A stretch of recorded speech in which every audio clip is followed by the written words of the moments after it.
Sí, de hecho le acabo de hacer clic en grabar para que quede para los que ¿Ya? se van a inscribir después. Empieza a grabar. Ya, excelente. ¿Ya? Pues la idea es mostrarles de qué trata el curso en esta pequeña presentación. ¿Ya? Antes de empezar yo, me gustaría saber si ustedes tienen alguna idea de qué trata el curso. ¿Ya?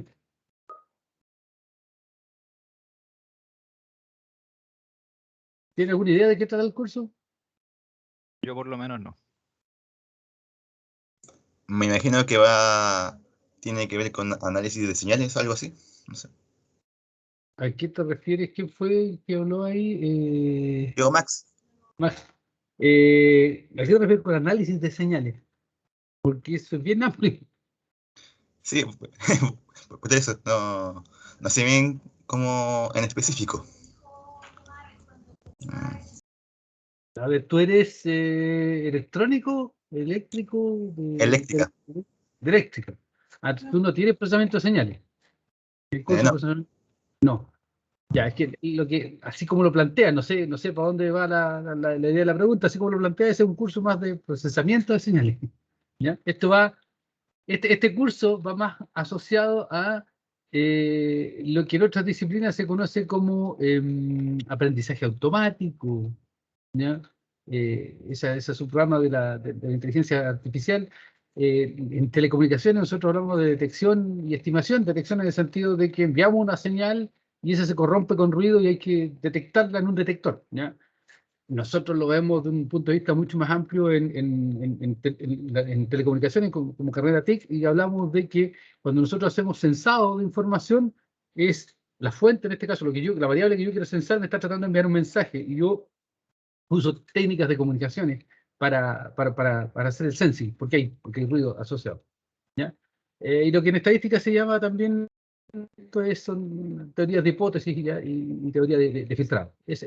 Son más o menos los nombres de qué es lo que estamos hablando, ¿ya? De hecho, el libro del curso básico se llama Reconocimiento de Patrones y Aprendizaje Automático, de Chris Bishop.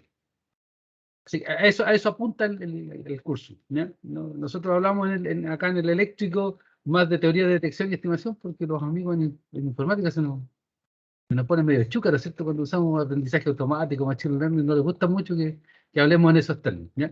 Pero al menos en el curso nosotros lo tratamos de mirar desde ese punto de vista. Dicho eso, entonces, ¿de qué trata el curso? El curso trata de dos cosas, ¿ya? De dos técnicas o de dos grandes teorías bien claras. Las voy a nombrar, yo voy a venderles la pomada con la primera, con la que voy a presentar yo en el curso, y Sebastián les va a hablar de la segunda. La primera es la parte de la teoría llamada de detección, de clasificación o de decisión, o de testeo de hipótesis, etc. ¿Ya? Y la segunda es la llamada teoría de estimación, ¿ya? La teoría de detección, clasificación, decisión, testeo de hipótesis, en el fondo es lo que ustedes conocen hoy en día, que está muy asociado a Machine Learning, a aprendizaje automático, que es, mira, yo tengo una imagen, y en la imagen la miro y hay un algoritmo que está corriendo y me detecta que aquí hay una cara, que aquí hay un mono, que aquí hay un vaso, etc. Eso es clasificar, y por eso el nombre acá arriba, clasificar, por ejemplo, objetos en una imagen, ¿ya? O clasificar si, por ejemplo, una PCR está positiva o negativa, ¿ya? O clasificar si, por ejemplo,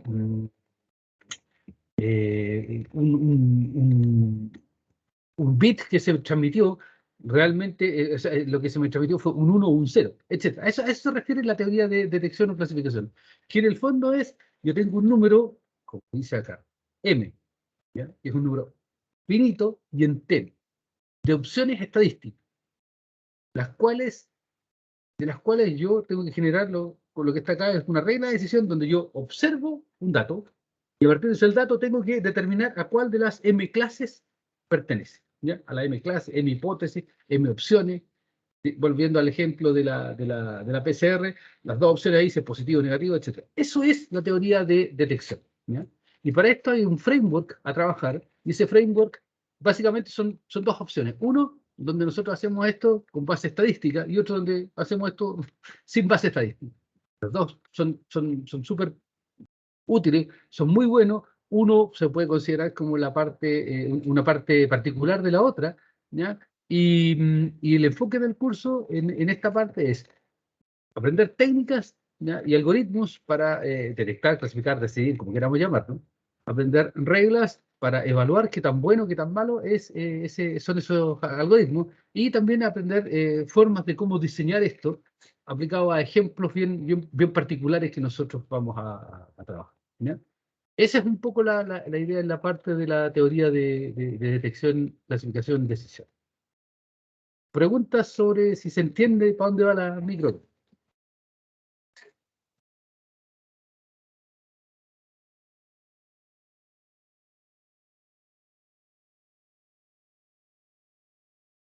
Supongo que se entiende. Por ejemplo, miren ese ejemplo que está ahí abajo, ¿ya? Este que está aquí, en verde. ¿Qué representa esto? ¿Qué problema es este? Este es un problema en el cual yo tengo tres clases distintas, ¿ya? Tres opciones o hipótesis estadísticas. M es igual a, en este caso, así como están los números, M es igual a 3 y vamos desde el 0 al 2. ¿Ya? Supongamos que rojo es 0, verde es 1 y azul es 2. ¿Qué es lo que yo observo? Yo observo un dato. Y así como está presentado esto, el dato que me entregan son dos numeritos. Dos numeritos que van entre menos 15 y 15, ¿ya? Y entre menos 5 y 10. Esos son los valores que puede tomar el dato. Entonces yo observo un punto, por ejemplo, este de aquí, que es, digámoslo así, 10, 8,5. ¿Ya? 10, 8,5. Yo observo ese número. Claro, aquí ya está marcado como rojo, ¿ya? Pero la pregunta es, yo observo el 10, 8,5. Ese par ordenado. ¿A qué clase pertenece? ¿A la roja, a la verde o a la azul? Ese es el problema. Supongamos que, y de hecho muchas veces es así, esto que está aquí es mi delta, mi regla de decisión.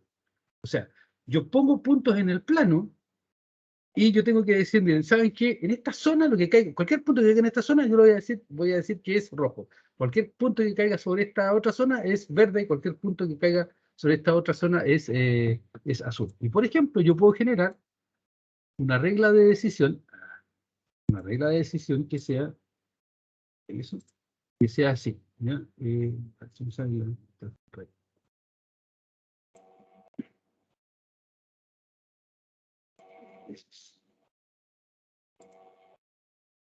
ejemplo, mi regla de decisión es esta.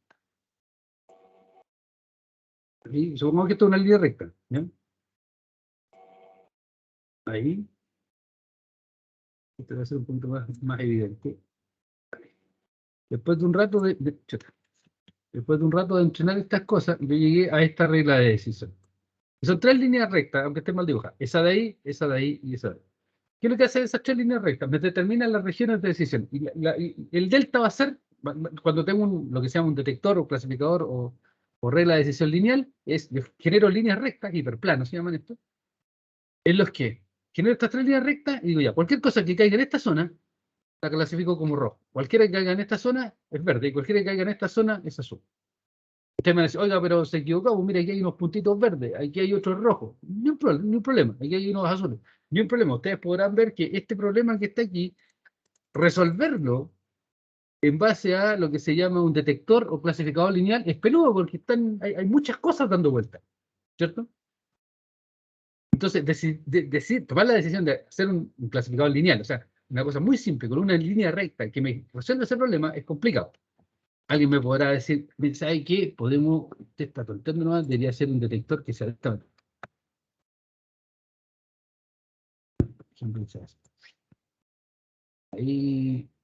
Ahí, pasé por encima, pero supongamos que no pasé por encima de ese momento. Ahí, y ahí. Rojos quedaron separaditos, impecable. Verde, la al tiro no.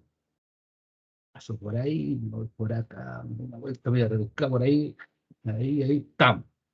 Eso claramente no son líneas rectas, son superficies, no son superficies, son curvas, ¿ya?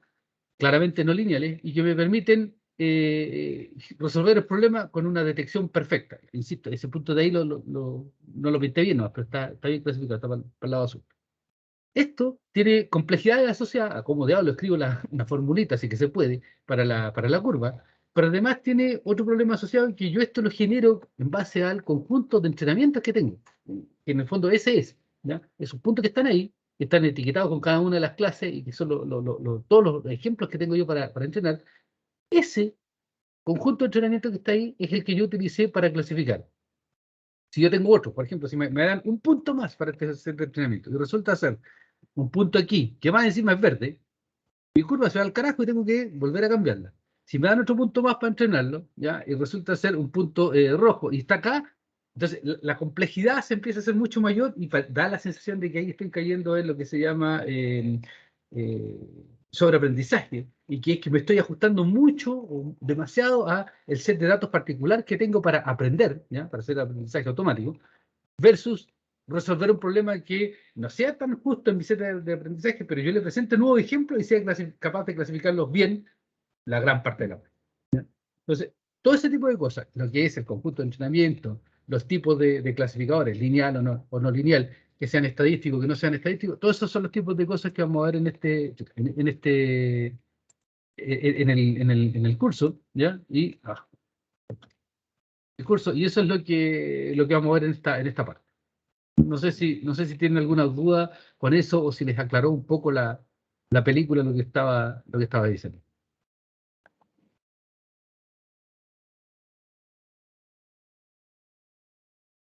¿No? A mí no me queda más claro, profesor. ¿Ya? ¿Alguien más iba a decir algo, no? Parece que sí. Un choque en el canal. Sí, yo estaba diciendo que me quedó claro a mí también. Si no te queda claro a ti, mejor te dedicas a otra cosa. Pues. No vas a echar la culpa al mío. ¿Ya? ¿Algún otro comentario? Ya, le voy a dar el paso. Voy a cerrar esto, Sebastián, para que lo abras tú. ¿Ya? Bueno, el formato de programa asignatura también lo he visto ahí. ¿Te Y tienes que retirar todo ahora o no? sí, me quedan unos minutos, sí. Mientras no Ya. me están hinchando los amigos de Corfo, así que dale, compártelo. Lo que quería, mientras tanto, comentarles es que este curso es un curso de licenciatura. Por lo tanto, las personas que no tengan la licenciatura no deberían tomar el curso. ¿Ya? Yo no se lo recomiendo a la gente que no tenga la licenciatura. ¿Ok? Además de eso, la gente que no tiene la licenciatura y toma el curso y después se quiere meter a posgrado, no van a poder convalidarlo en el posgrado.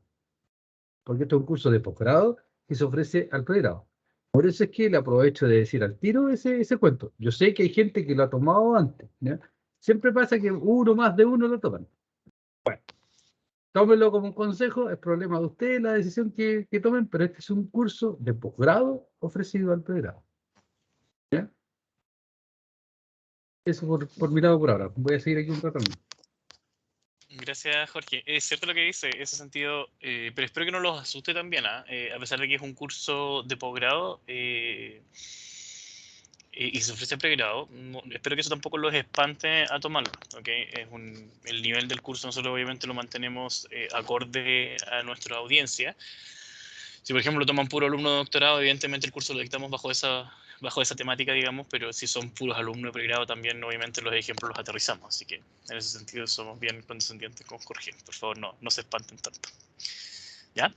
Bueno, la otra patita, ¿cierto? Que es como la segunda mitad del curso, que es la que van a ver conmigo en la segunda parte del semestre, tiene relación con teoría de estimación. Estimación es como el hermano un poco más grande de detección desde la perspectiva en que nosotros podemos plantear el problema de detección como un caso particular bajo el paraguas de teoría de estimación. En el sentido, obviamente bajo ciertas condiciones súper específicas, ¿cierto? Estos dos mundos se entrelazan. Entonces a la larga lo que estamos viendo, digamos, es el mismo jugo con el mismo sabor, digamos, pero en un frasco diferente. ¿Ok? Como su nombre lo dice, ¿cierto? La teoría de estimación viene más asociado al tema de la inferencia, que es estimar, ¿verdad? Parámetros. Podemos verlo así como otra línea de la gente, por ejemplo, de electrónica, lo ve más como estimación de parámetros. Pero nosotros lo vemos, ¿verdad? Desde la perspectiva estadística, ¿ok? No lo vemos tanto desde la perspectiva determinística, sino que todos nuestros enfoques son desde encontrar ciertos coeficientes que nos permiten determinar, por ejemplo, un modelo. ¿Ok? Podemos también hablar de sistemas que no, coeficientes que nos describen un sistema. Y un caso más general todavía, ¿cierto? Hablar de estimación de funciones o procesos aleatorios como tal. ¿Ya? Ahora, fíjense que el dibujito lo que trata de mostrar acá, ¿verdad? Es que tenemos un set de datos representado por los circulitos, ¿verdad? Transparentes, perdón, vacíos. Tenemos una línea, ¿verdad? Negra, que lo que está representando, ¿cierto? Es la mejor estimación posible. Puede ser en este caso de una función, ¿cierto? Que sigue estos datos, o puede ser de los parámetros de una función, ¿verdad? Por ejemplo, podemos decir, ok, vamos, en el caso más simple, la estimación de los coeficientes mediante un polinomio, por ejemplo. Y ese corresponde, ¿cierto?, a la mejor estimación del polinomio que hace el mejor fit. Entonces tenemos esos dos approaches: estimar los parámetros de un modelo que nosotros predecimos, o tratar de estimar, ¿cierto?, las funciones como procesos aleatorios como tal. Pero pensémoslo en el caso más sencillo, ¿cierto?, que es un caso polinomial y queremos estimar, ¿verdad?, estos coeficientes. Ahora, nosotros lo podemos hacer por fuerza, digamos, el approach clásico, que sería simplemente ocupar la matriz de Van der Waals, ¿cierto?, y sacar los coeficientes del polinomio.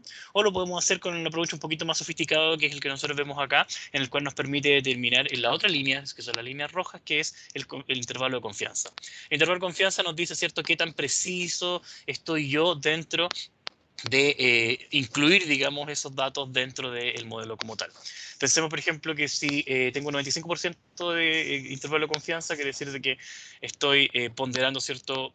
Bueno, dependiendo obviamente del approach, pero la mayor cantidad de la variabilidad de la información está contenida, ¿cierto?, dentro de ese 95% del rango. Ese es más o menos lo que trata de cuantificar. Quizás esto es mucho más fácil para ustedes entender lo que es la parte de teoría de detección, porque están más familiarizados con el proceso de estimar. Por ejemplo, si ustedes tienen datos, ¿cierto?, y los ven y tienen una forma gaussiana, es mucho más fácil entender desde que uno va a tratar de estimar la media de los datos y la varianza de los datos, ¿cierto? Y esos dos parámetros me permitirían describir la función de densidad de probabilidades, ¿cierto?, que describe los datos particularmente. Entonces, y ustedes están quizás más familiarizados con estos conceptos, por eso para mí vale un poco más fácil abordarlos dentro del curso. Pero puede que me equivoque, no sé si les queda más o menos claro el paraguas de cosas que nosotros vamos a ver aquí en teoría de estimación. Antes de pasar acá, ¿cierto?, los contenidos. Chicos.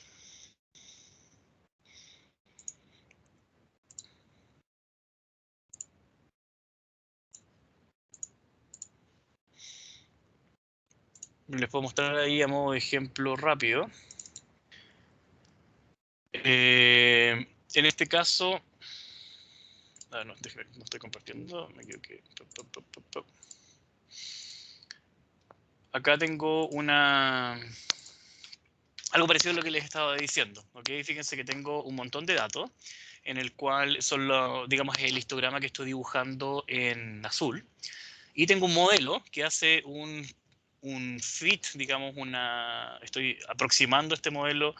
Particularmente, imaginémonos que es una gaussiana, en realidad es una suma ponderada de distribuciones chi cuadrado.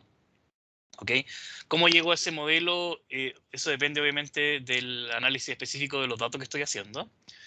El caso más simple, digamos, que uno podría pensar, ok, esto se comporta parecido a una gaussiana, ¿verdad? Y a mí lo que me interesa es, a partir de los datos, estimar cuál es la media de estos datos, ¿cierto? Que me determinaría la media de esta gaussiana, y cuál es la varianza o la desviación estándar que me caracteriza estos datos. Eso, digamos, ustedes probablemente lo han hecho en otros cursos, y la media simplemente corresponde al promedio, ¿verdad?, de todos los datos, que es la media numérica de los datos, corresponde a la mejor estimación de la media de esta distribución. Y existe también una fórmula para encontrar la estimación de la mejor varianza. ¿Okay? En el curso les damos los fundamentos de poder entender por qué eso es así, de por qué llegamos, por ejemplo, a que el mejor estimador es simplemente la media. El promedio aritmético corresponde, ¿verdad?, a que es un estimador que no tiene offset, que tiene la mínima varianza posible, y tiene todo un fundamento teórico de por qué llegamos a eso. ¿Okay? Entonces, un ejemplo súper específico de lo primero que nosotros cubrimos dentro del curso, que es, por ejemplo, estimar estos datos. ¿Por qué nos interesaría hacer nosotros esto en la práctica? Si nosotros, por ejemplo, tenemos un montón de datos que describen, ¿cierto?, estos datos azules, ¿verdad? Y tenemos un modelo, que serían los datos de la línea roja, nosotros podemos ocupar esta información para poder hacer, por ejemplo, predicción de cómo van a comportarse otros datos dentro del mismo paraguas, digamos, de experimento. ¿Okay? No sé si eso les ayuda a clarificar un poco cuál es el fondo de lo más básico que vamos a ver en estimación. Otro ejemplo particular, por ejemplo, otra cosa particular que nosotros podemos hacer en estimación es estimar, como les decía, parámetros de funciones. Por ejemplo, en esta presentación que tengo aquí, lo que nosotros tenemos en le voy a acercar un poquito, son curvas que corresponden a mediciones espectrales de distintas concentraciones de antibióticos en leche cruda. Aquí tenemos en la variable, por ejemplo, la longitud de onda, acá tenemos la densidad óptica en el eje Y, y, por ejemplo, para el caso de la ampicilina, para distintas concentraciones, por ejemplo, fíjense que un cuarto del límite permitido por la ley, tenemos todas estas curvas amarillas, ¿verdad? Que están aquí, y aquí hay una curva amarilla por acá abajo. Entonces, claramente, si yo perdón, 0,5 estaba diciendo, las amarillas. Tengo 4 realizaciones diferentes de la misma medición, todos tienen como la misma forma, podemos inferir que es la misma forma, pero tienen cierto distinto offset. Entonces, cada realización tiene offset distinto. Por ejemplo, si nos vamos a la verde, tratamos de encontrar las verdes, nos damos cuenta que esas están un poquito más juntas. Entonces, digamos, podemos asumir una forma, una estructura matemática, por ejemplo, asumamos de que esto va a tener cierto comportamiento conocido por la química, pero obviamente los parámetros van a depender de los datos. Acá nosotros podemos decir, ok, tengo esta forma de la onda, ¿verdad? Asumo de que es una estructura matemática determinística, pero los parámetros que me determinan la función matemática son estocásticos, y ocupo toda una batería de técnicas para poder hacer la estimación de estos parámetros que me permitan, ¿verdad?, encontrar la mejor combinación de parámetros que me describan todas las curvas bajo todos los escenarios posibles. Eso en este caso lo hicimos, por ejemplo, con regresores lineales basados en SVM, que es Support Vector Machine, que ustedes lo van a cubrir parcialmente con Jorge, y después yo lo veo de la perspectiva de la estimación de nuevo. Y lo que hicimos, ¿cierto?, es ocupar, ¿verdad?, regresores lineales para poder, ocupando los datos, hacer regresión y encontrar cuáles son los mejores coeficientes que describen este modelo. ¿Okay? Esos son 2 ejemplos específicos que nosotros que les puedo mostrar y que vamos a analizar, ¿verdad?, dentro de la parte de estimación. Eso por ahora, chicos. Antes de pasar a los contenidos, no sé si les queda un poco más claro qué es lo que vemos en la segunda mitad del curso, que es estimación. O si quieres, Jorge, agregar o opinar algo adicional. Nada por mi parte, todo súper. Entendí. Gracias, qué buena. Y ustedes, chicos, no sé si agarran la segunda mitad de lo que queremos ver. Yo siento que es más fácil de entender, pero puede que esté totalmente equivocado en la forma en que lo veo. Yo Por favor, creo, lo escucho. Sebastián, que no porque me toque dictar a mí esa parte, pero me da la sensación que es más agarrable el problema de detección, porque son menos opciones, ¿cierto? Porque estamos estimando números enteros, no, o sea, opciones enteras versus números reales. Me da la sensación de que es más fácil de agarrar y de entender el problema. Pero es una Claro, percepción sí. absolutamente personal que tengo porque me da el feeling que es así nomás, y es más práctico, ¿cierto? Esta cuestión de, mira, hay un test positivo de PCR, un test negativo, o detectar, no sé, 10 caras distintas o 10 objetos distintos que, chuta, seguir una curva. O sea, yo entiendo que la parte de predicción y todo eso es como agarrable, ¿ya? Pero me da la sensación que es mucho más simple de absorber el problema de clasificación que el de estimación. Sí. Insisto, feeling mío, ahí dejo Claro, la palabra. estoy de acuerdo contigo en el sentido de que para mí entender qué es lo que se hace en estimación es más fácil de entender que lo que se hace en detección. Pero masticar la materia de estimación es más complicado que masticar la materia de detección. En eso creo que estamos Sí, totalmente sí, de acuerdo. creo que esa es la mejor forma de mirarlo. Es más fácil de entender los conceptos y por eso tiramos primero los de detección, ¿ya? Ahí, porque a punta de ejemplo se entiende el problema general, ¿ya? Y la teoría se hace más amigable, porque después la otra requiere un par más de vueltas.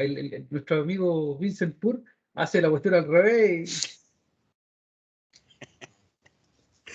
lo hace más complicado, sí. Porque él lo ve particularmente y dice, bueno, bajo estas condiciones específicas, detección, ¿cierto? Un caso específico de estimación y así que vamos ahora con el cambio de detección. Pero bueno, depende del approach del autor. No sé si hay alguna pregunta, chicos. Por favor, hablen ahora antes que sigamos viendo los contenidos del curso.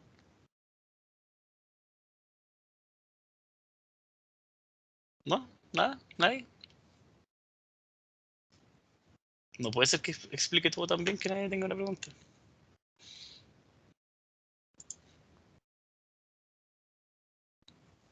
Tenemos aquí, a ver, quiénes están conectados. Voy a preguntarles uno por uno. Alan, Alejandro, Eloísa, Matías, Víctor, ¿tienen alguna pregunta? Profe, yo la verdad, ay, hola a los dos. Yo me uní hace Hola, hola. muy poco, así que no tengo ninguna duda.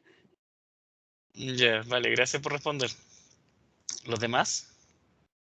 No, profe, según yo lo explico súper. Bacán, gracias. Sí, profe. Por lo menos a mí me quedó bastante claro. Vale, gracias. ¿Alguien se interrumpieron ahí, parece, entre Alejandro y Matías?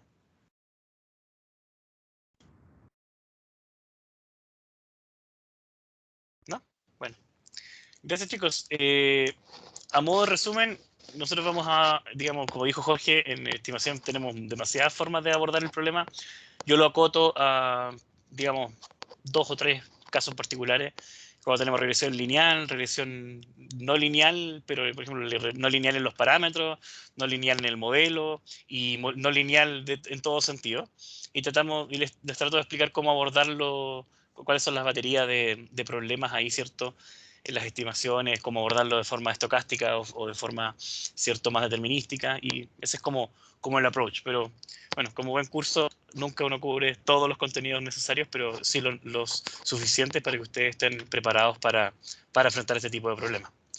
Voy a volver a la presentación para que mostrarles más o menos los contenidos con un poco más de detalle. Acá, ¿cierto? No sé si Jorge quiere hablar tú en este momento, partir con los...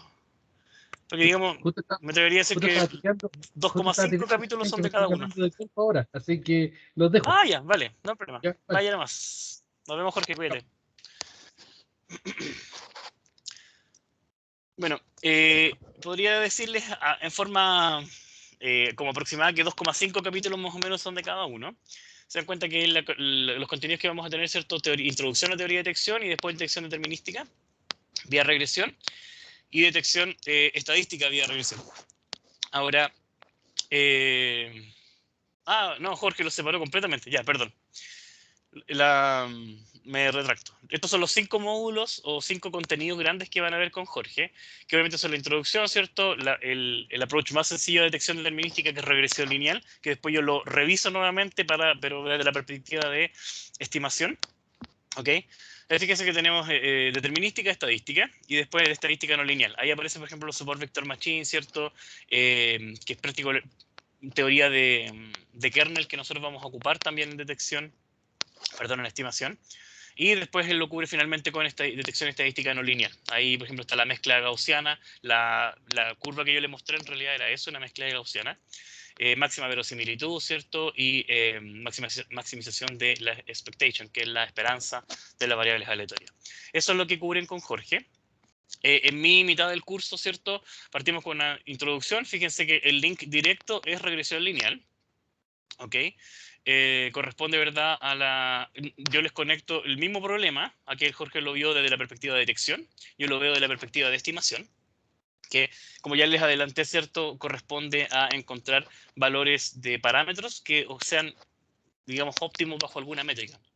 Ese viene a ser el problema. Después pasamos de lo mismo, determinística, estadística, y después viene todo el concepto que yo les decía no lineal, ¿cierto? Que es lo que es el kernel, que de hecho aquí conectamos, ¿verdad? El kernel de esto con el kernel que ustedes vieron, por ejemplo, acá en SVM. Entonces vamos conectando toda esta materia con lo que vieron anteriormente. Fíjense que ahí sale incluso SVM, ¿verdad? La representación dual, etcétera. Después pasamos, como les decía, estadística no lineal, que ya tratamos de estimar todos los conceptos, pero totalmente no lineales. Y como les digo, pueden ser lineales en los parámetros y lineales en el modelo. Puede ser lineales en los parámetros, pero no lineales en el modelo. Puede ser no lineal en el modelo y en los parámetros. Entonces son como los tres approaches grandes que nosotros tomamos, ¿ok? Elementos de estimación de parámetros, ¿cierto? Que ya son lo mismo, conectamos, fíjense, la máxima verosimilitud que sale acá, también salía antes, ¿cierto? Aquí, la máxima verosimilitud. Es el mismo concepto, aplica el mismo principio.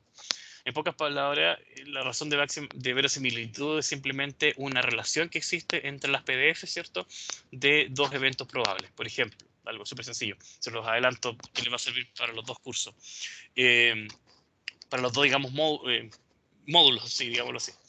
Si yo tengo la probabilidad de ocurrencia de un evento, ¿cierto? Del evento, por ejemplo, la probabilidad de ocurrencia que me dé COVID, y tengo la probabilidad de ocurrencia que no me dé COVID, ¿cierto? Tengo estas funciones de distribución relativamente caracterizadas. Yo calculo la relación matemática que existe entre la probabilidad que me dé versus dividido, ¿cierto? Por la probabilidad que no me dé.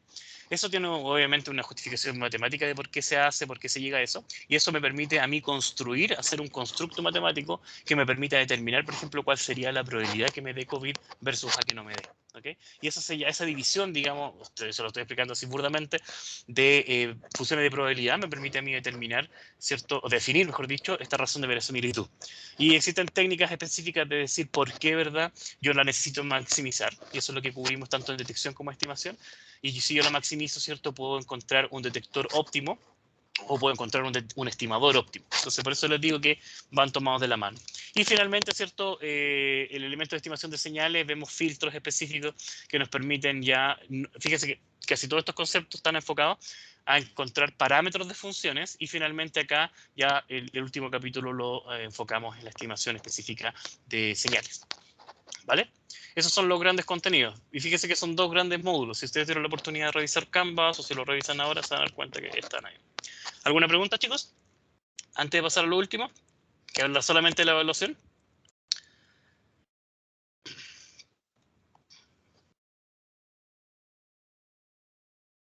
¿No? ¿Sí? No, profe. Estamos bien. Vale. Vale, gracias. Gracias por el feedback.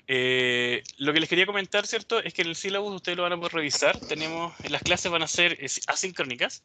¿Ok? Con Jorge tenemos las clases que hemos grabado y cápsulas y todo durante harto tiempo. Él ya dejó disponibles las de su módulo, las mías también están disponibles, pero las voy a ir revisando conforme avanza el semestre para poder dejarlas lo más compacta posible. ¿Ok? Ese es mi plan. La idea es cierto que vamos a tener las clases de los días viernes, según lo que conversamos con Jorge, para atender consultas y atender más que nada ejemplos específicos de desarrollo. Entonces, como es un curso electivo, ¿cierto? Ustedes son todos grandes, la idea es que ustedes pueden ir revisando los videos, preparándose a la clase, y obviamente en la clase se va a revisar rápidamente cuál es la materia, y después nos vamos a enfocar más que nada a resolver problemas específicos. Eso nos da la libertad, ¿cierto?, de que a pesar de que el primer módulo lo hace Jorge, si por cualquier situación, como la de hoy día que se tuvo que retirar, él no puede atenderlo, voy a estar disponible yo para hacerlo y viceversa. ¿Okay? Eso nos da un poco más de flexibilidad a nosotros para también cubrirnos las espaldas cuando la pega no nos dé. Pero todo el material está, ¿ok? Jorge hizo unas cápsulas bien buenas, yo las estuve mirando. Así que debes ayudar mucho, ¿verdad?, a que ustedes entiendan cuál es la materia de fondo en las cápsulas, y después en las clases como tal, digamos, eso obviamente Jorge lo va a revisar, ¿cierto?, con ejemplos, con el desarrollo de problemas y todo lo demás. Lo que nos convoca, ¿cierto?, lo que más les interesa siempre a ustedes al final es la evaluación. Vamos a trabajar con dos mini proyectos, uno del módulo de detección y otro de la parte de estimación. Y además, ustedes van a coevaluarse, ¿ok? Esa es súper importante acá para nosotros el tema de la coevaluación. A la larga, eso asegura, ¿cierto?, de que todos se sientan conformes también con el grupo que están trabajando. Los detalles mayores los vamos a ver, ¿cierto?, cuando revisemos el syllabus, pero a la larga eso es lo más importante ahora. Este libro guía está en inglés. Lamentablemente este curso no hay mucho material en español, pero la mayoría de nuestras diapositivas y nuestras cápsulas van a estar en español, así que eso debe ser suficiente. Este libro es muy bueno, es súper práctico, es súper didáctico, va a los ejemplos más que a la teoría. Si ustedes están un poco más interesados en la teoría, les recomiendo echar una mirada a pero este libro es súper denso. si quieren teoría, o sea, a ver, esta es una apreciación totalmente personal. Yo diría que el Bishop es el mejor libro pensando desde la perspectiva de la aplicación práctica. En segundo, ¿cierto? Que está como en el punto medio, me iría por el Kai. Stephen Kai revisa la aplicación, pero hace una muy buena revisión teórica. Y por lo que hace es solamente teoría y un par de ejemplos prácticos. ¿Ok? Así que depende, digamos, tienes para todos los gustos. Por eso a Jorge siempre le ha gustado un poco más para el curso, porque es mucho más práctico. A mí en lo personal, que estoy como más al medio, me gusta más el tercero. Pero a la larga tienen la misma materia, tienen los mismos contenidos y todo lo demás. Así que no hay problema. ¿Ok? Eso sería la presentación oficial del curso. Ahora, como para motivarlos un poco más y que ustedes se interesen, les quería mostrar un par de presentaciones rápidas. No quiero entrar a los detalles de cuál es el fondo, porque no es el objetivo hacerle la presentación, ¿cierto?, de la investigación que se hizo, pero mostrarles, ¿cierto?, que es una cosa que nosotros hemos estado investigando con harto tiempo, el tema de la clasificación, cuál es el proceso de detectar parámetros, ¿cierto?, de estimar parámetros y todo lo demás. En este caso particular, ¿cierto?, lo que tenemos es un algoritmo de detección de borde, ¿ok?, de procesamiento de imágenes, para imágenes hiperespectrales. Para darles un poquito de contexto solamente, las imágenes hiperespectrales, lo que uno hace, ¿cierto?, es tener una cámara, un arreglo que me permita detectar muchos colores diferentes dentro de la imagen. No solamente, por ejemplo, rojo, verde y azul, como es normalmente una cámara en rango visible, sino que en vez de esos 3 colores puedo detectar ciertos colores mucho más chiquititos, o sea, digamos, con un rango espectral mucho más pequeño, y por ende, incluso dentro del mismo rango visible, podría detectar cientos de colores. ¿Ok? Y la idea, el gran problema es que los algoritmos de detección de borde clásicos no funcionan cuando la imagen es a color. Los que han tomado, por ejemplo, el curso de procesamiento de imágenes, saben que la mayoría de los detectores de borde se basan en el gradiente, en el cálculo del gradiente. Y el cálculo del gradiente es una operación espacial, pero ahora no solamente tengo espacial, sino que también tengo espectral, porque tengo muchos colores. Incluso los algoritmos de detección de borde en imágenes de color, lo que se hace, se aplican, por ejemplo, los 3 colores y se ocupa algún tipo de agregación para determinar cuál es la que mejor funciona. Así que tampoco es que esté resuelto formalmente que exista un algoritmo, digamos, este es el clásico para imágenes a color. Así que imagínense con muchos colores es peor. Ese es el contexto.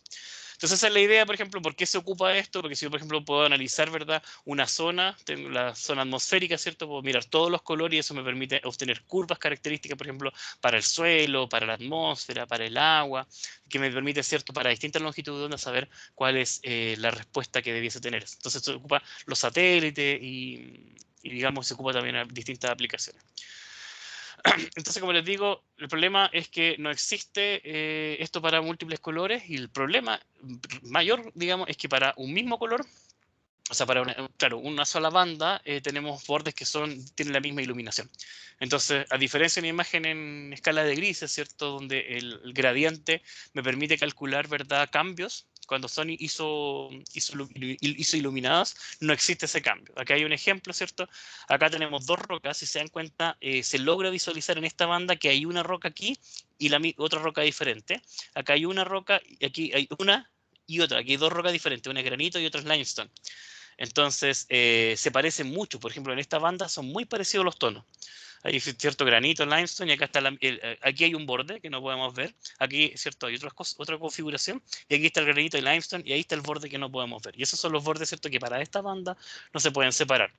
Entonces, ¿qué es lo que hicimos, cierto? Nosotros, si aplican los detectores normales no funciona, si aplicas Scani tampoco funciona. Aquí parece que lo muestra un poquito, ¿cierto? Entonces, el problema es que necesitamos ocupar esta información adicional.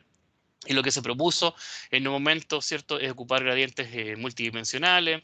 Una colega mía lo que hizo fue proponer una operación esparsa, que lo que hacía era calcular divisiones de píxeles entre distintas bandas, y eso funcionaba súper bien. Que, bueno, ahí está el algoritmo, ¿cierto? No voy a entrar en los detalles. Lo que hace, por ejemplo, si a mí me interesa saber si este pertenece a un borde, toma el píxel de arriba, el píxel de abajo y calcula una división en distintas bandas. Y eso me da, ¿cierto?, un coeficiente. Después tomo, por ejemplo, los píxeles izquierda-derecha, hago la misma operación, ¿verdad? Calculo la división en el mismo par de bandas y eso me da otro coeficiente. puedo hacer exactamente lo mismo y construir para cualquier matriz, ¿cierto? Para cualquier arreglo de píxeles esta matriz, y sobre esa matriz lo que ella propuso fue precisamente, ¿cierto? Dividir, encontrar cuál es la que la caracterizaba. Entonces, por ejemplo, para cada píxel yo voy a tener una matriz, entonces obviamente para toda la imagen voy a tener una matriz de matrices, y esa matriz de matrices es la que me permite, ¿cierto?, discriminar, y es bastante chica la matriz, se ve grande aquí en la representación, pero en realidad es chica. Y, ¿cierto? Por ejemplo, sabemos de que cada píxel pertenece a eso. No voy a entrar en los detalles de la definición en matemática, pero a la larga, ¿cierto? Bueno, aquí explico cuál es la cámara con la que se capturó todo. Y este es el resultado oficial. Entonces, por ejemplo, este es cuando aplicamos el gradiente clásico, ¿verdad? Multidimensional. Para poder ver este borde, hay que aumentar la permitividad y fíjense todos los falsos positivos que tenemos. El algoritmo que propuso mi colega, ¿cierto?, para distintos pares, fíjense que logró ella detectar ese borde. Y de hecho, eso fue parte de su trabajo de tesis doctoral. Encontrar ese borde, y en realidad es suficiente porque no había ningún algoritmo que lo podía mejorar. Entonces, cuando yo tomé este tema, se me ocurrió tratar de agregar la información espacial y hacer la versión adaptiva. Y ahí es donde encontramos, ¿cierto?, de que se podía aplicar, ¿verdad?, el clasificador. Entonces, el clasificador lo que hace, ¿verdad?, ocupar información crítica. Lo que hacemos es tomar estos datos, por ejemplo, imagínense, tenemos solamente de las 200 bandas, yo con el algoritmo de mi colega, ¿verdad?, Liliana, identificamos 3 bandas importantes, que es la que ella ocupó, por ejemplo, para llegar a este resultado. Entonces, con esas mismas bandas, yo lo paso por un clasificador y fíjense que, por ejemplo, a pesar de que tiene un montón de errores, logra separar relativamente bien estos dos. Entonces, hay información adicional dentro de las mismas bandas que yo podría utilizar para mejorar. Y el clasificador es simplemente un clasificador basado en distancia, ¿vale? Es decir, yo tengo el promedio de esto, tengo el promedio de esto almacenado y calculo para cada píxel la distancia que existe entre el color promedio para cada uno de los colores, y después le asigno, ¿cierto?, al que tenga la distancia más chica, ¿vale? Es decir, asumo de que son simplemente vectores en RN. Todos esos detalles obviamente lo van a ver con Jorge cuando vean clasificadores basados en distancia. ¿Ok?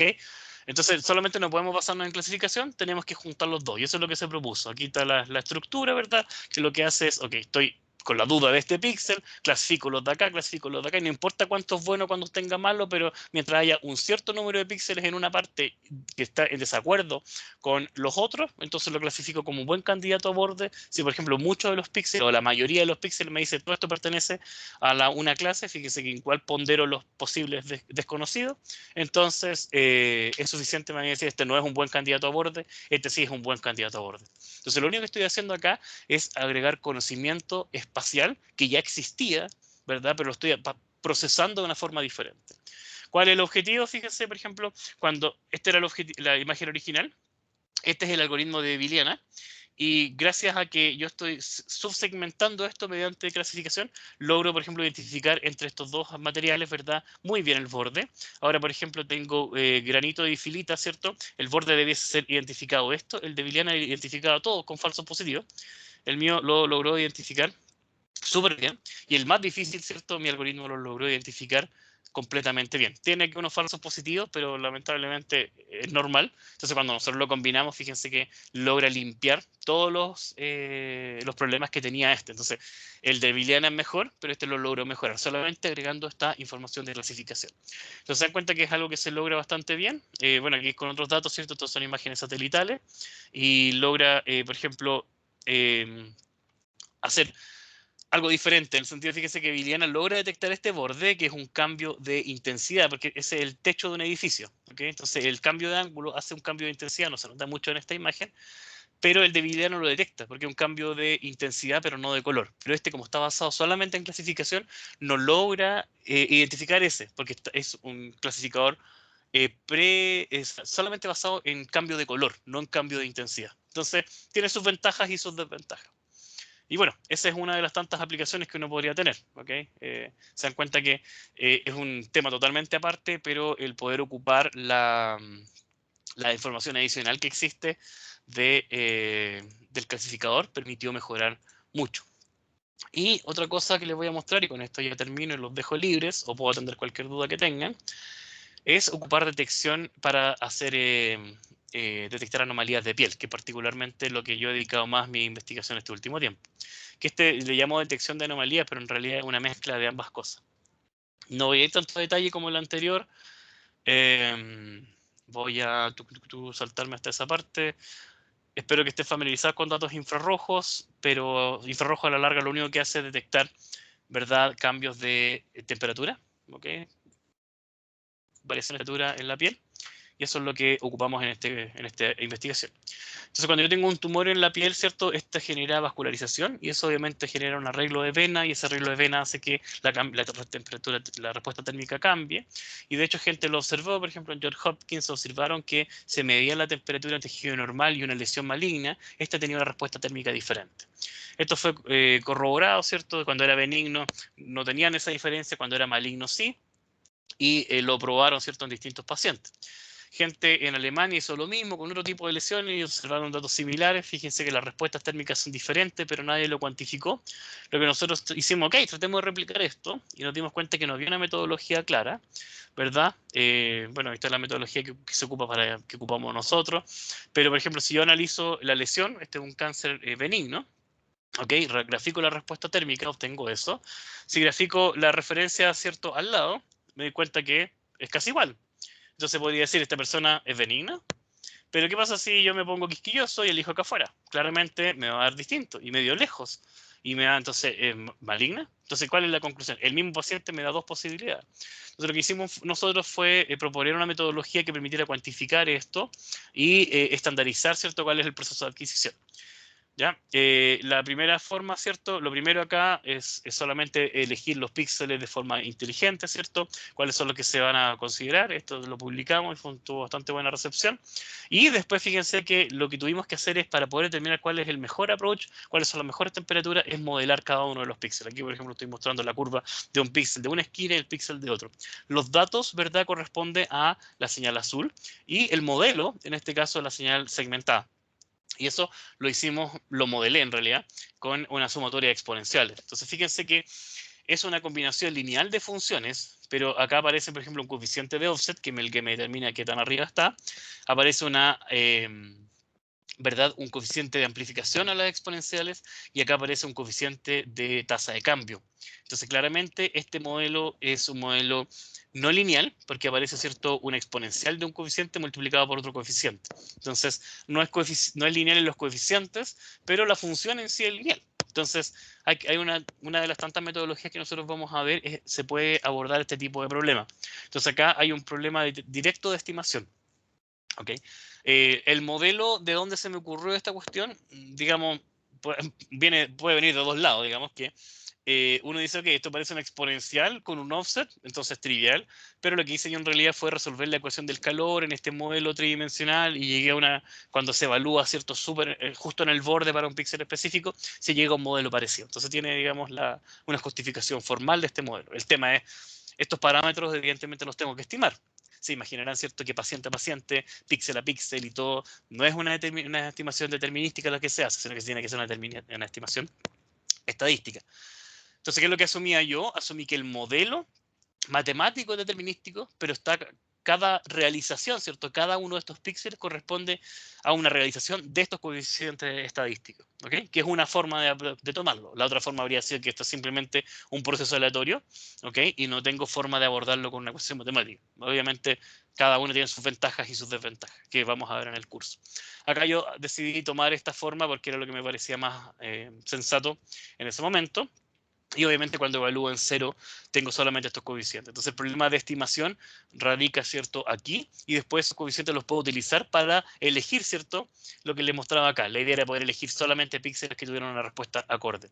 Entonces lo que hago es hacer el fitting, ¿verdad? Ya le llamo fitting en realidad, pero es la estimación de los parámetros que me describen el modelo. Con eso permito construir un algoritmo, ¿cierto?, que me permita, ¿verdad?, elegir solamente los píxeles. Entonces ahí analizo el primer frame, ¿cierto?, de acuerdo al modelo, y con eso puedo sacar, ¿cierto?, la temperatura media y puedo sacar la selección de píxeles. Entonces, ¿cuál es la gracia? Que ocupando ese principio, en vez de ocupar todos los píxeles, por ejemplo, de una lesión para determinar si es cancerígena o no, simplemente, ¿verdad?, ocupó este subset que corresponde a la realización específica de acuerdo a las condiciones que les traté de explicar rápidamente ahora. ¿Okay?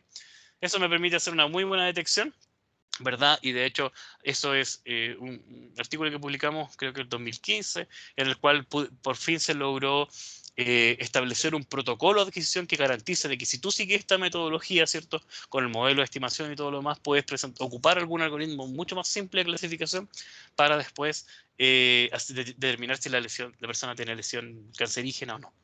En este caso, ¿cierto? Nos dio, por ejemplo, un paciente control, nosotros lo calculamos con la norma de la distancia euclidiana, en realidad con la distancia euclidiana, ¿cierto? Que es un clasificador de distancia solamente, que es el más simple que puede haber, para ver si funcionaba el algoritmo de clasificación de píxeles. Y funcionó bastante bien. Entonces, esa es la idea, ¿cierto? Capturamos, después seleccionamos los píxeles de acuerdo a mi algoritmo, con eso calculamos los píxeles representativos, que es parte de mi algoritmo, y después esto lo puede cambiar uno por lo que quiera, ¿eh? Esto es solamente la norma de la diferencia, ¿cierto? Que corresponde al clasificador de mínima distancia. Comparamos con un umbral y obtuvimos la decisión. Entonces, por ejemplo, aquí tenemos todo el subset. Estas serían todas las curvas.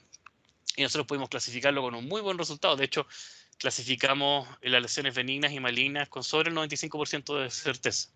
Pero eso es muy bueno desde la perspectiva de clasificación. Pero obviamente cuando alguien tiene cáncer quiere saber si tiene cáncer con un 100% de efectividad. Entonces ahí es donde nosotros tomamos otro approach. Y fíjense que aquí hay dos partes importantes que cubrimos en el curso, solamente en este diagrama de flujo. En toda esta parte de la selección de píxeles y calcular los píxeles representativos está toda la parte de la teoría de estimación que les estaba mencionando. Acá, ¿verdad? Que es calcular la norma de la diferencia, es un algoritmo de clasificación, ¿vale? Es decir, parte de lo que vamos a ver en el curso de detección, en el módulo de detección, y esto de determinar, de comparar con un umbral, viene a ser parte de calcular las curvas de operación, la curva ROC, falso positivo, falso negativo, que también está relacionado con la parte de teoría de detección. Entonces, en este artículo específicamente ocupamos, ¿verdad?, tanto teoría de estimación en una parte como teoría de detección o clasificación en la otra. Entonces, este ejemplo lo muestro casi siempre porque junta, digamos, gran parte de lo que se cubre en el curso, así que para que vean que todo lo que ustedes van a aprender lo pueden ocupar en investigación o en aplicaciones específicas, ¿ok?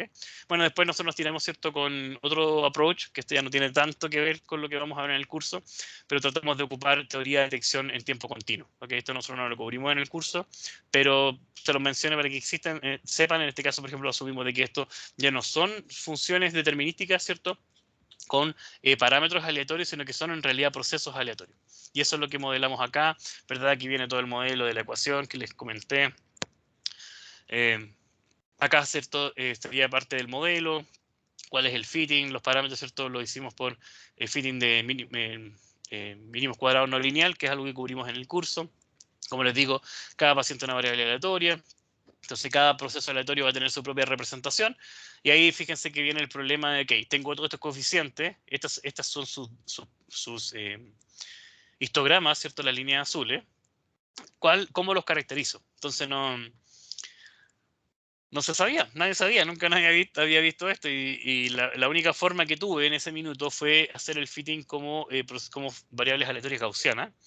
Claramente ustedes ven que no son muy gaussianas, sino que en realidad tienen otras distribuciones, pero lamentablemente no existe teoría para detección de procesos aleatorios en tiempo continuo.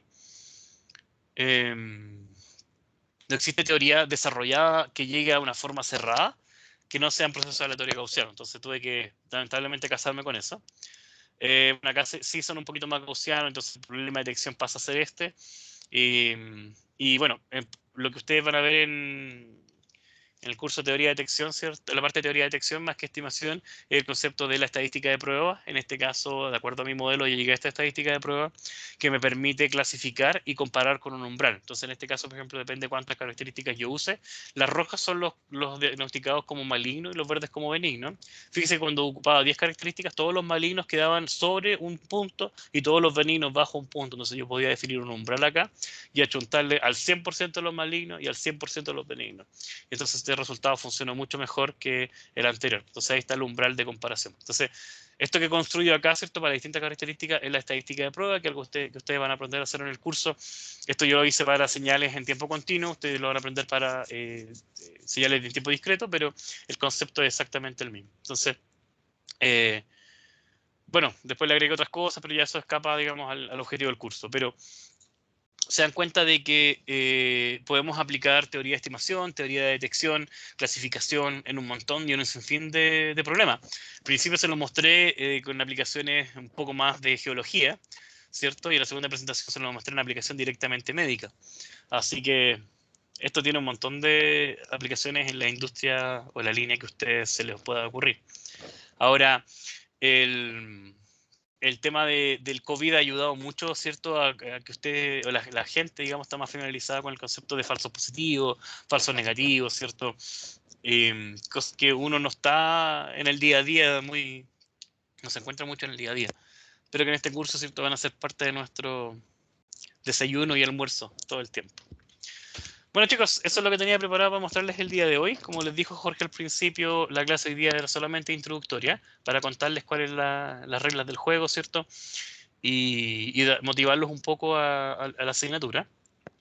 Y formalmente con materia y todo lo demás vamos a partir ya oficialmente la semana que viene. Así también le damos tiempo al sistema que alcance estado estacionario, porque como ustedes saben no estamos muy bien con el tema de Teams y todo lo demás. Si tienen alguna pregunta, disparen por favor. Si no, les muestro rápidamente el syllabus antes que nos vayamos para la casa.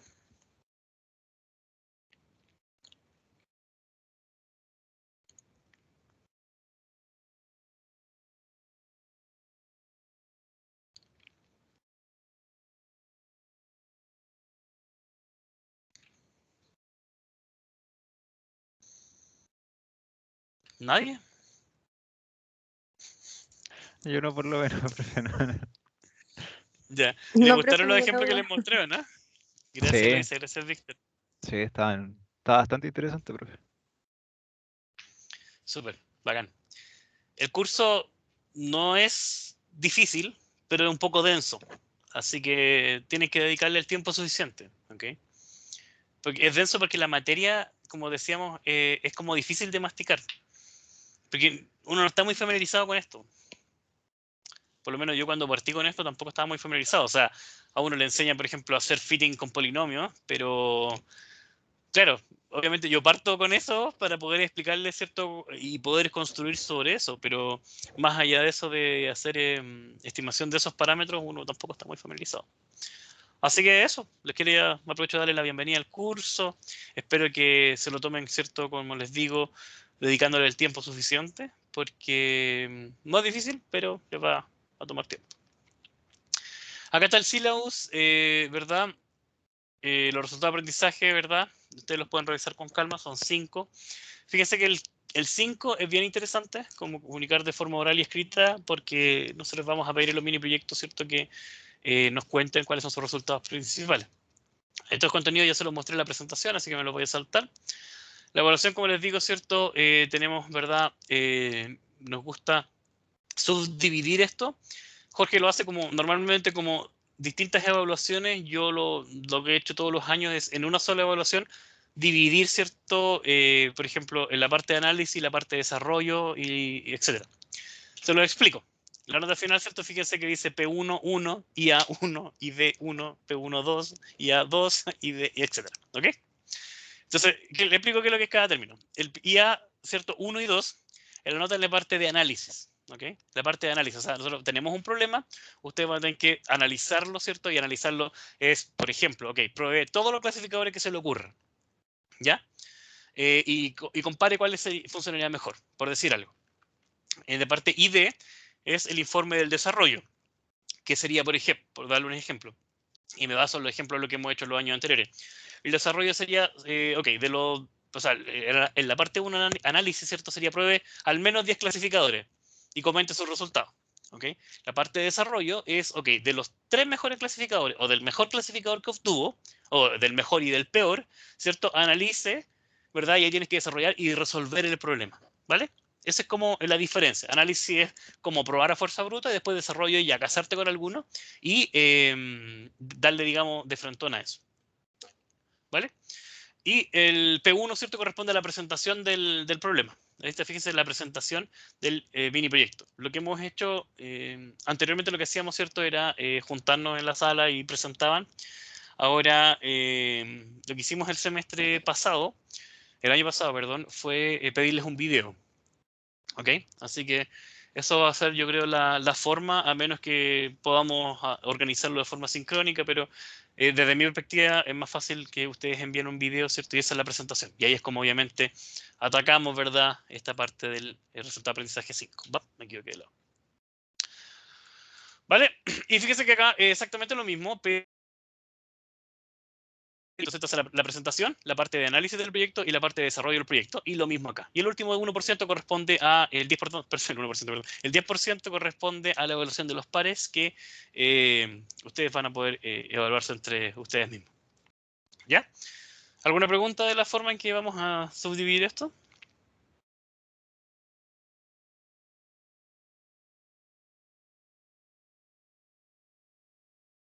Bueno, sigo.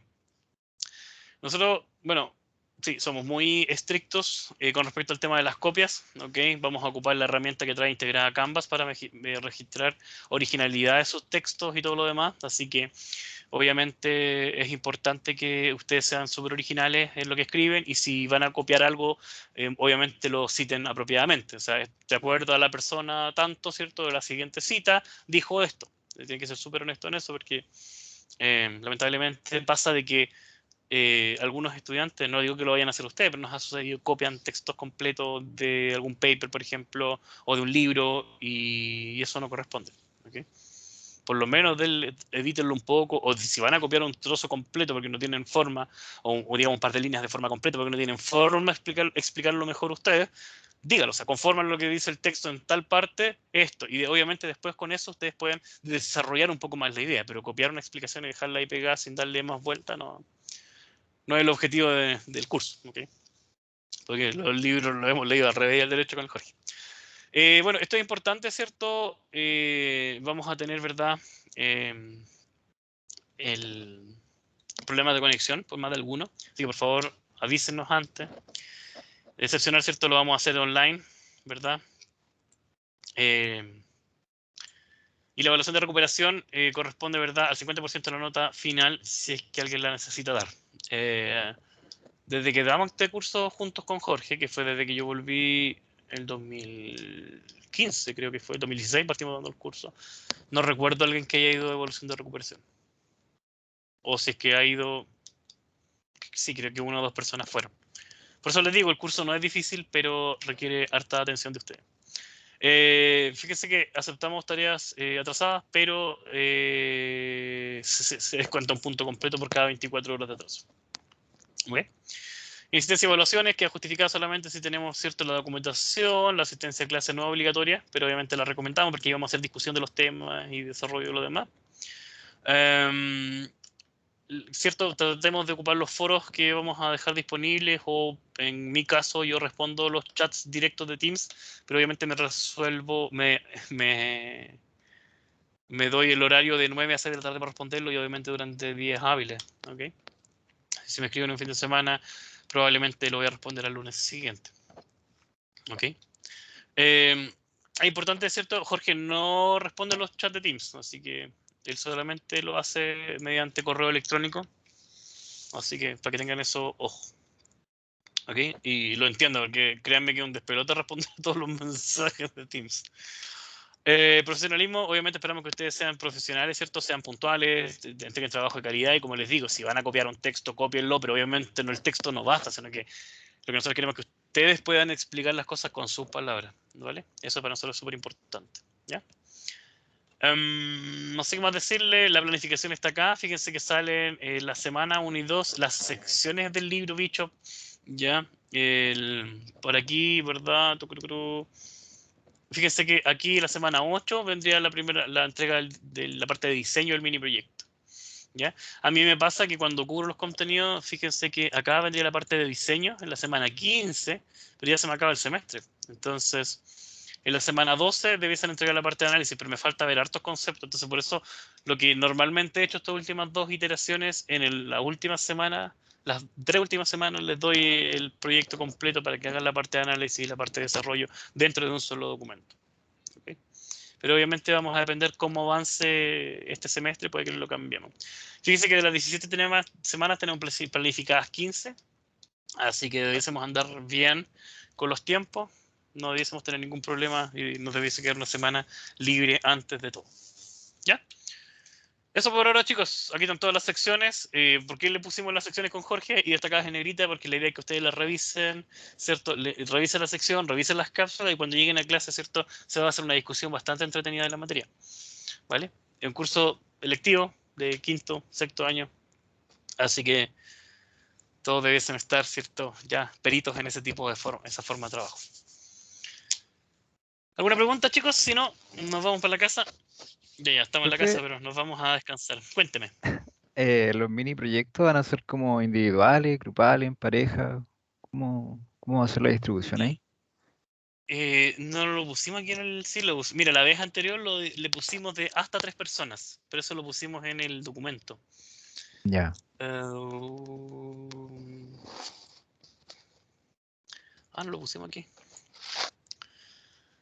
Pero normalmente ha sido de 2 o 3 personas. Depende también del número de estudiantes que tengamos y todo. Pero obviamente si tú quieres trabajar individual, no hay problema. Ya, vale, profe. Gracias. No hay de qué.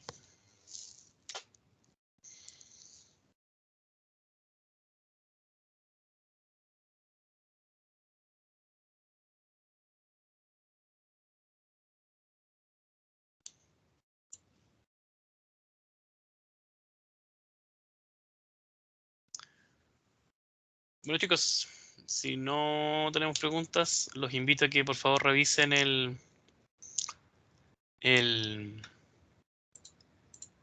syllabus, revisen por favor la parte de Canvas, ¿verdad? Donde tenemos todo el material. Jorge ya subió el mío también está arriba, pero lo descompartí, o sea, lo despubliqué para poder revisarlo y a la medida que lo vaya revisando va a ir quedando disponible también. Así que eso, les deseo buen fin de semana y espero verlos a todos y a más todavía, ¿cierto? El próximo viernes acá en clase. Que tengan buen fin de semana, cuídense mucho. Vale, profe. Chao, Igualmente, nos gracias. vemos. A fin de Chao, profe. gracias a Gracias, ustedes por profe. Hasta estar. luego.